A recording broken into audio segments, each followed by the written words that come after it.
Hoy continuaremos con la primera unidad, fisiología corporal y compartimientos en el hombre.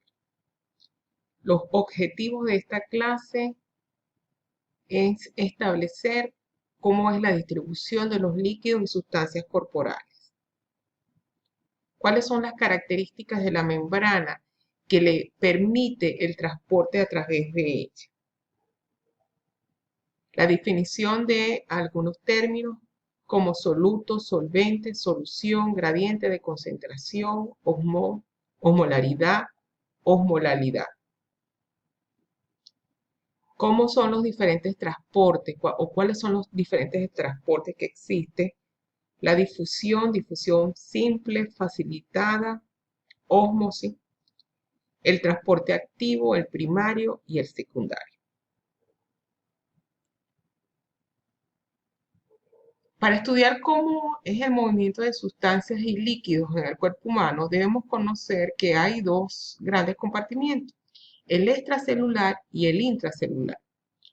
El cuerpo humano del adulto, el 60% de la masa es agua, que se van a distribuir en el líquido intracelular, que va a representar un 40 o un 45%, el líquido extracelular un 20 o un 27%.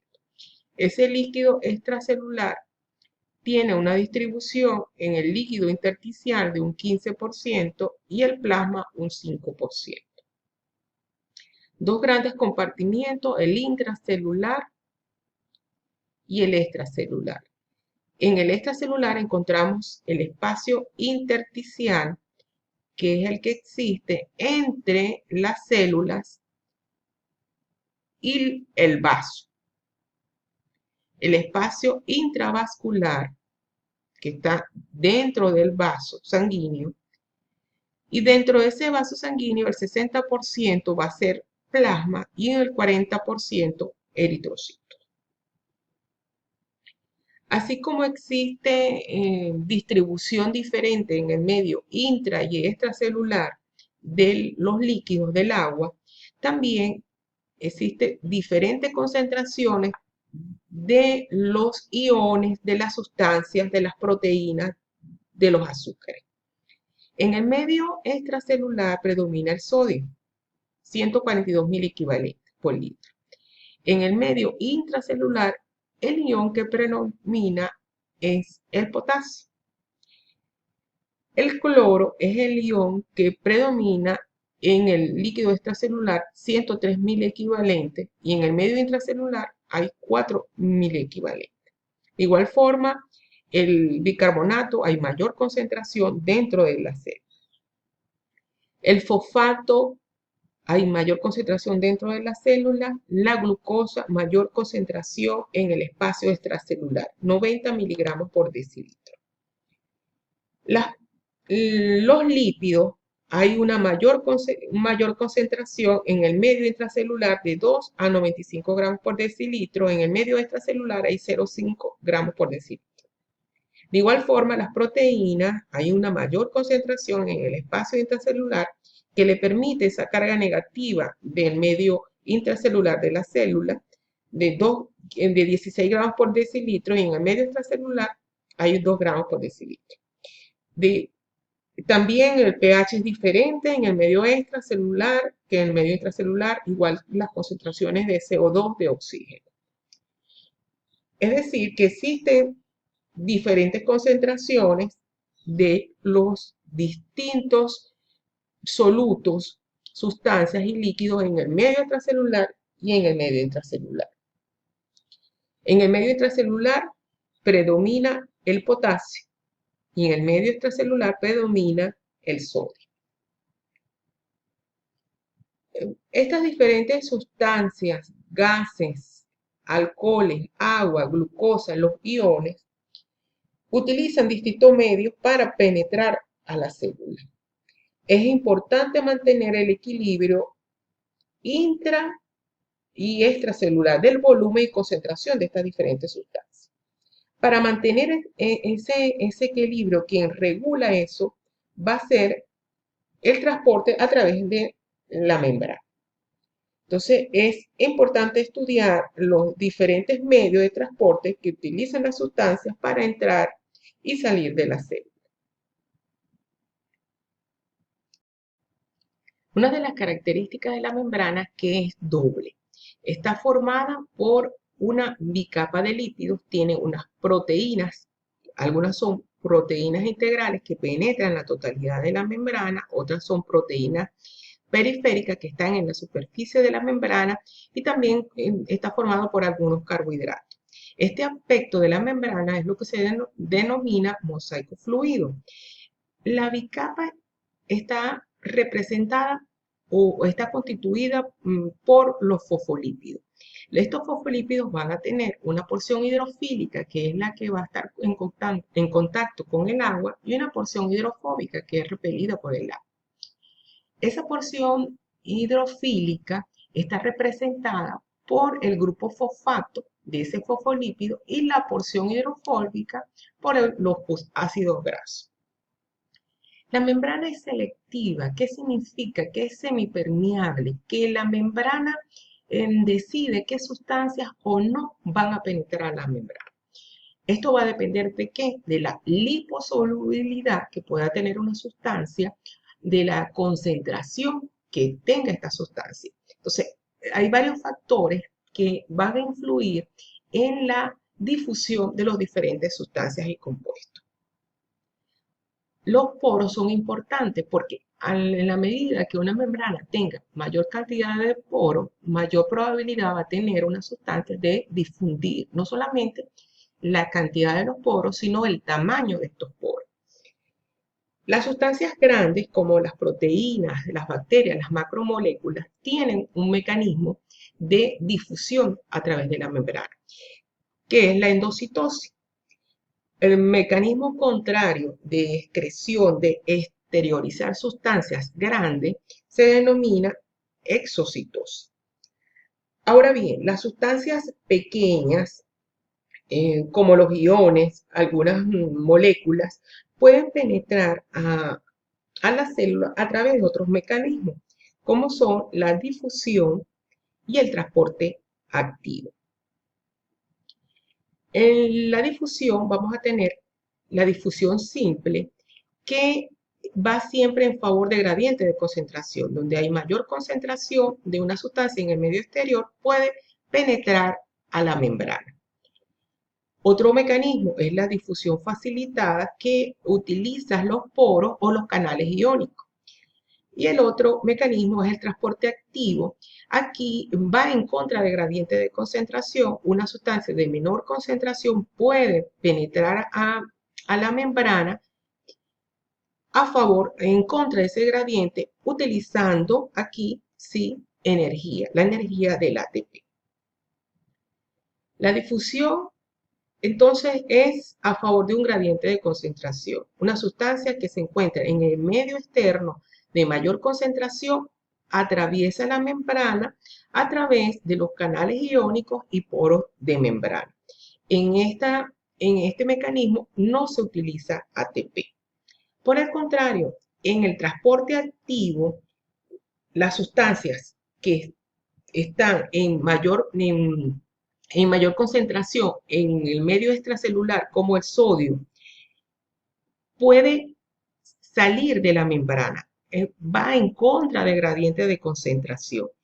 Y las sustancias que están en menor concentración en el medio externo, como el potasio, puede penetrar en la membrana.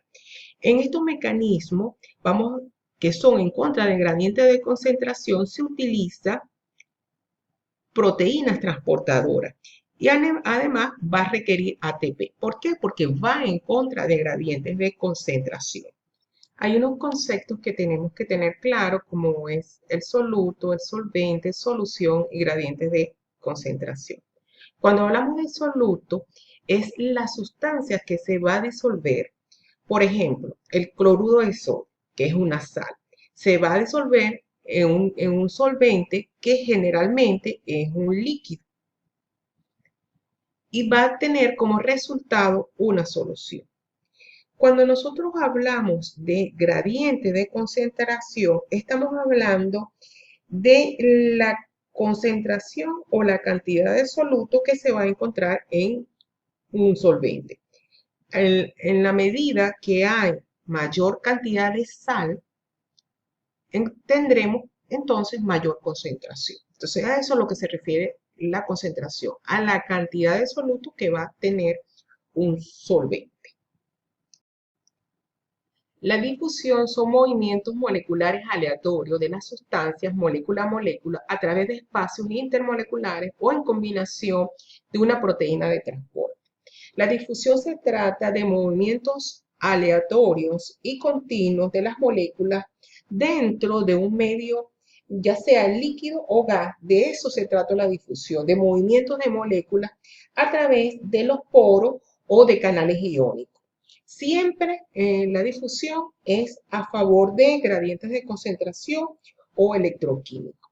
Las moléculas de agua, de iones, están en movimiento constante. Cada partícula se mueve independientemente de la otra. Este movimiento de partículas es lo que los físicos denominan calor. A mayor movimiento hay mayor temperatura. Este movimiento es constante de las partículas, no se detiene a menos que llegue a una temperatura de 0 grados. Este movimiento de estas partículas se debe a una energía que ellas poseen, que es la energía cinética. La difusión es el continuo movimiento de moléculas entre sí en los líquidos o gases. Es el paso de un soluto a través de una membrana de permeabilidad selectiva desde un medio de mayor concentración a un medio de menor concentración. De eso se trata la difusión. Paso de sustancias de mayor concentración a un medio de menor concentración hasta que llegue a un equilibrio sin requerir energía. Tenemos varios tipos de difusión: la difusión simple, la difusión facilitada y la ósmosis. La difusión simple es el paso de una sustancia de mayor en el medio extracelular de mayor concentración a un medio intracelular. No requiere energía, es a través de la membrana. A través de la membrana, sustancias liposolubles van a atravesar la membrana con facilidad a través de una difusión simple, de mayor a menor concentración. También la difusión simple puede ser a través de las proteínas de canal, de los poros o los canales iónicos. Y en la difusión facilitada se necesita una proteína de transporte. ¿Cuáles son los factores que influyen en la velocidad de difusión? El gradiente de concentración, la liposolubilidad de una sustancia, cantidad de poros, el tamaño, la polaridad, la temperatura. Cuando hay una sustancia en mayor concentración en el medio extracelular, tendrá mayor facilidad para difundir dentro de la membrana. En la medida que la sustancia sea liposoluble o mayor liposolubilidad tenga una sustancia, con mayor facilidad entra a la célula. La cantidad de poros que tenga la membrana, el tamaño no solamente de los poros, sino el tamaño de la partícula que va a difundir a través de la membrana, la carga que ésta tenga, la temperatura, mayor velocidad de difusión. Mayor gradiente de concentración pasa con mayor velocidad de difusión, mayor liposolubilidad, mayor velocidad de difusión, mayor poro y mayor cantidad de poros, mayor velocidad de difusión, el tamaño de la partícula, mayor temperatura, mayor velocidad de difusión. ¿Cuáles son las sustancias que atraviesan la membrana? Por difusión simple, las hormonas esteroideas, los gases como el dióxido de carbono, el oxígeno, los alcoholes pasan a través de la membrana por difusión simple. El agua atraviesa la membrana también por difusión simple, pero el agua tiene sus propios canales iónicos.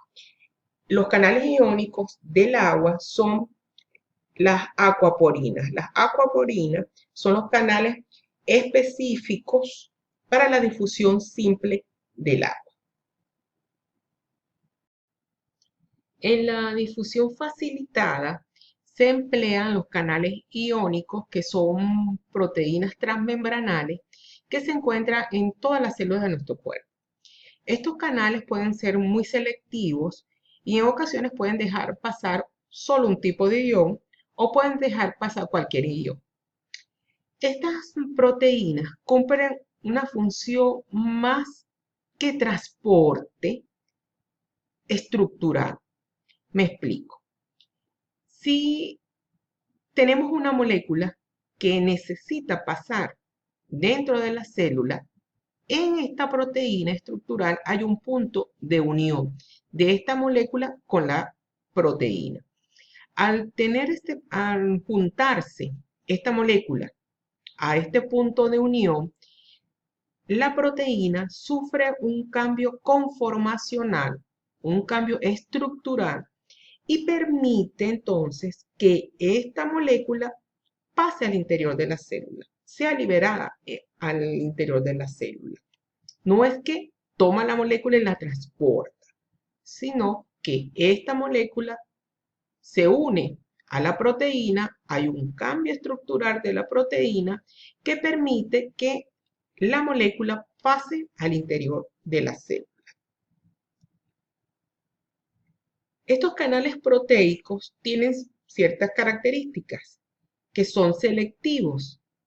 Es decir, ellos pueden ser específicos para un ion determinado, como por ejemplo pueden ser específicos para potasio, pueden ser específicos para cloro, para sodio, o pueden ser inespecíficos. Por estos poros, por estos canales, pueden pasar entonces, cuando son inespecíficos, cualquier ion. Puede pasar por un mismo canal, iones de sodio, potasio, cloro. Otras de las características de estos canales que se pueden abrir y cerrar por compuerta. Estos canales pueden estar completamente abiertos o pueden estar cerrados. ¿A qué se refiere que tengan compuerta? Este es un canal iónico y esto sería la compuerta. Para que esta compuerta se abra, el canal tiene que ser estimulado, ya sea por voltaje o por una proteína o un ligando. Al ser estimulado esta compuerta, se abre y permite entonces la entrada del ion o las sustancias al interior de la célula. Necesita, para poderse abrir, un estímulo, ya sea un estímulo proteico o un estímulo de voltaje.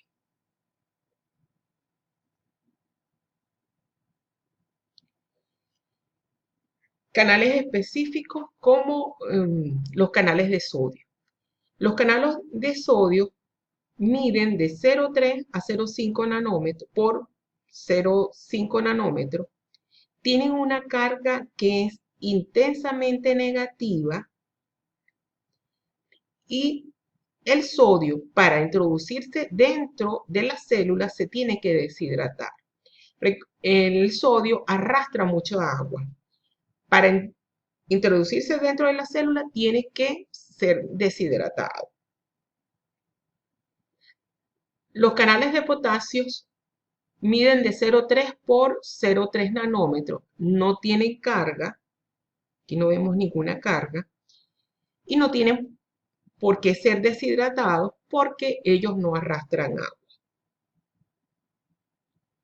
¿Cómo se activan estos canales proteicos? Estos canales se activan por energía y se activan por ligando. El ligando puede ser una hormona o un neurotransmisor. Las células tienen un potencial de membrana en reposo que es negativo, menos 90 milivoltios. En estas condiciones, los canales dependientes de voltaje están cerrados. Para que estos canales se abran, necesitamos que este potencial de membrana de reposo cambie, se haga más positivo o se haga menos negativo. Y esto, en la manera de esto hacerse más positivo es que entren iones positivos, entonces pasó a menos 85 hasta llegar a menos 65 milivoltios.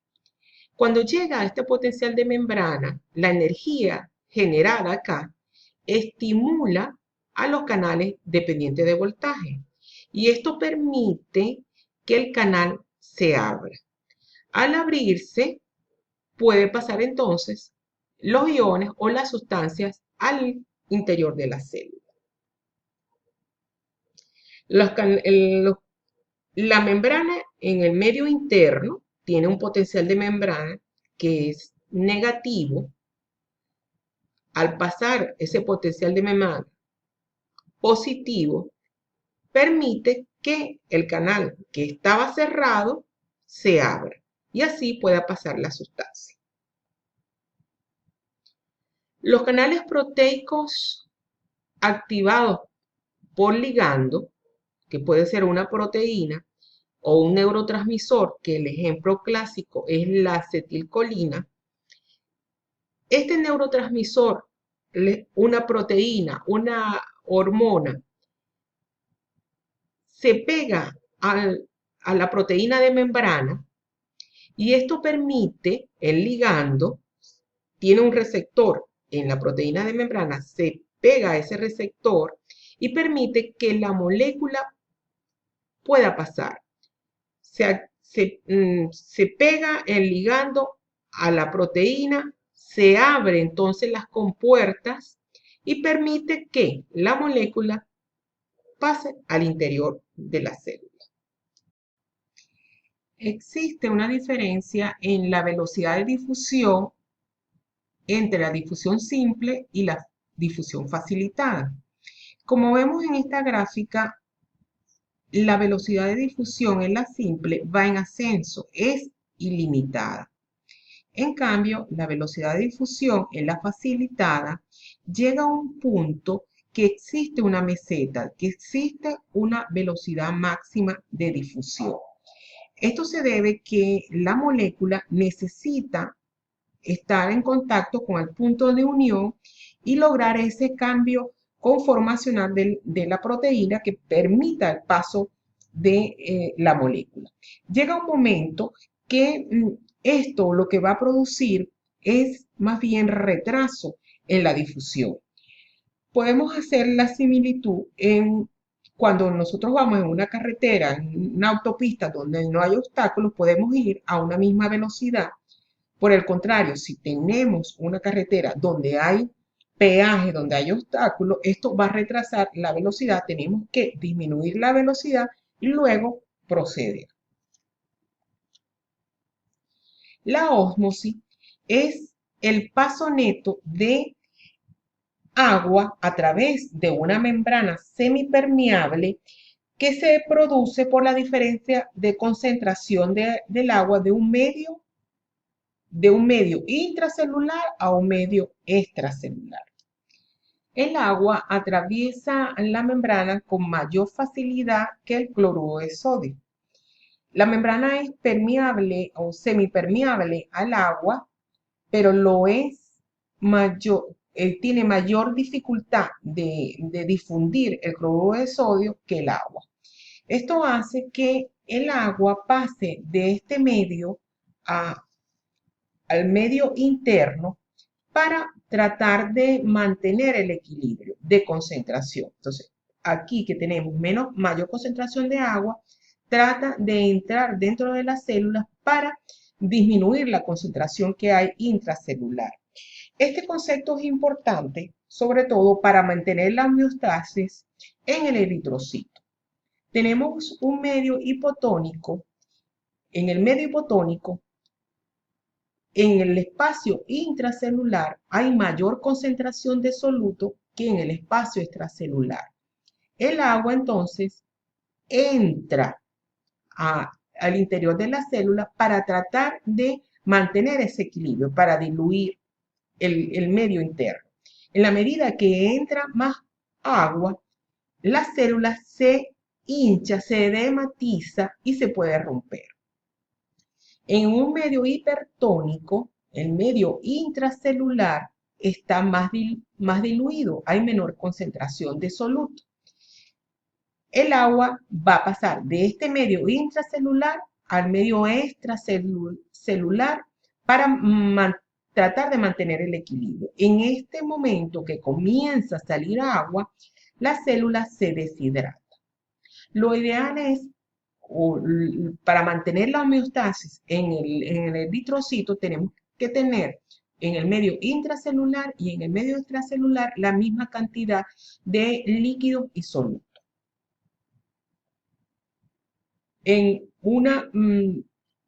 Cuando tenemos la célula en un medio hipertónico, sale el agua, los eritrocitos se deshidratan, produce la creación de los eritrocitos.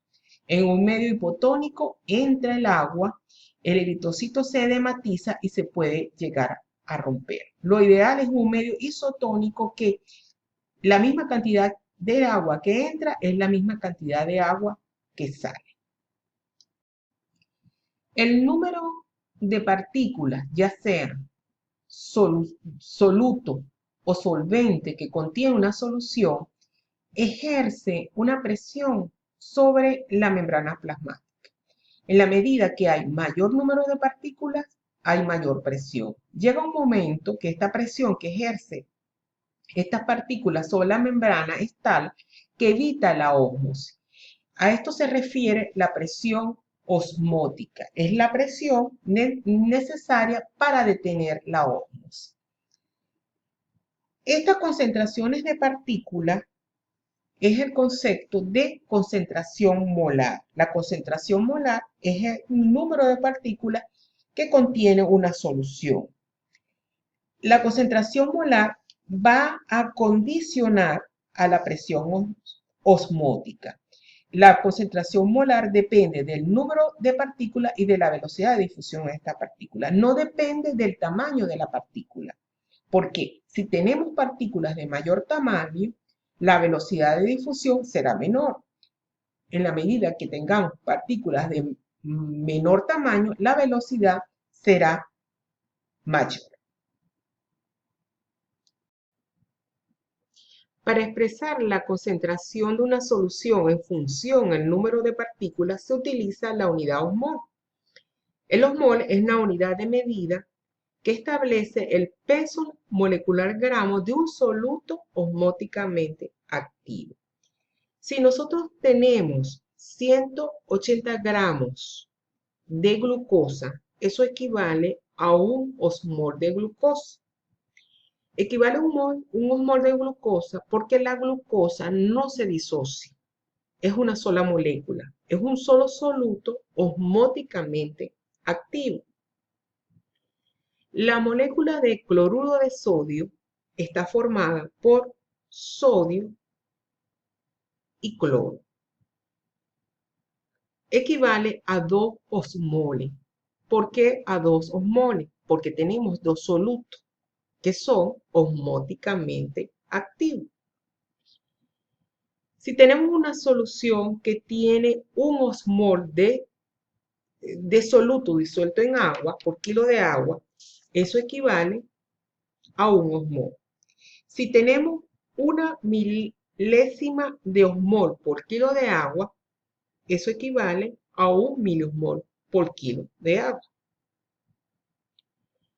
Otros conceptos que tenemos que tener claro es la osmolaridad, que se refiere al número de partículas osmolares que se encuentran en un litro de solución. El otro concepto es la osmolalidad, que es el número de partículas osmolares por kilo de solución. La diferencia entre ambas, una es litro de solución y otra es por kilo de solución. Sin embargo, estos dos conceptos se utilizan en medicina de manera sinónima. Pero quien realmente ejerce la presión osmótica es el número de partículas por kilogramo de solución. Estos conceptos se utilizan de manera indistinta en medicina. La diferencia en el cálculo de ambas es menos de un 1%. Eso es una de las razones por qué se utiliza de manera indistinta. También porque es más fácil calcular la osmolaridad por litro de solución que por kilo de solución. La osmolaridad del medio interno y externo son 300 milimol por kilo de agua. El cloruro de sodio no siempre se puede disociar, esa molécula no siempre se disocia. Por lo tanto, no siempre obtenemos los 2 milimoles. Por eso se establece que de esos 300 milimoles solamente es un 93% la osmolaridad, que la osmolaridad real son 279 milimoles por kilo, que representa el 93% de esos 300 milimoles. Una solución con respecto al medio interno celular puede ser hiposmolar, isosmolar e hiperosmolar. Es hiposmolar cuando la osmolaridad de la solución con respecto al medio interno es menor. Es isosmolar cuando esa osmolaridad es igual. Y es hiperosmolar esa solución cuando la osmolaridad de la solución es mayor que la osmolaridad interna. Ya estudiamos los transportes pasivos, que son la difusión simple, la difusión facilitada y la ósmosis. Ahora vamos a estudiar el transporte activo. El transporte activo es el paso de soluto a través de una membrana de permeabilidad selectiva de un medio de menor concentración a uno de mayor concentración. Va en contra del gradiente de concentración y aquí sí vamos a requerir energía porque vamos en contra del gradiente. Tenemos dos tipos de transporte activo, el primario y el transporte activo secundario. En el transporte activo primario usa la energía directamente del ATP. En el transporte activo secundario usa la energía indirectamente del ATP. Existen dos tipos de transporte activo secundario, el contrasporte o el antiporte y el contratransporte o sinporte. En el transporte activo primario usa la energía directa del ATP. Los ejemplos más importantes está la bomba sodio ATPasa. Este es el transporte activo primario más importante que existe en el cuerpo humano. Se encuentra en todas las células. Luego tenemos la bomba de sodio de hidrógeno potasio y la bomba de hidrógeno ATPasa que están en las células epiteliales del sistema digestivo, en el sistema renal, que es importante para mantener el equilibrio hidroelectrolito en los riñones y el equilibrio del ácido clorhídrico en el sistema digestivo. Y la bomba calcio ATPasa que está en los músculos. Estudiaremos entonces la bomba más importante que es la bomba sodio potasio ATPasa. ATPasa porque tiene una enzima, la enzima que va a hidrolizar el ATP.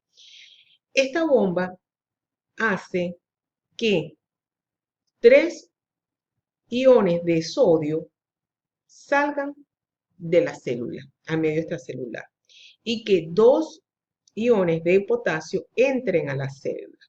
El sodio es el ion que está en mayor concentración en el medio extracelular y el potasio el que está en mayor concentración en el medio intracelular. Lo que significa que esto va en gradiente de concentración porque aquí hay menor concentración que en el medio extracelular y esta bomba lo que hace precisamente es sacar el sodio y meter potasio.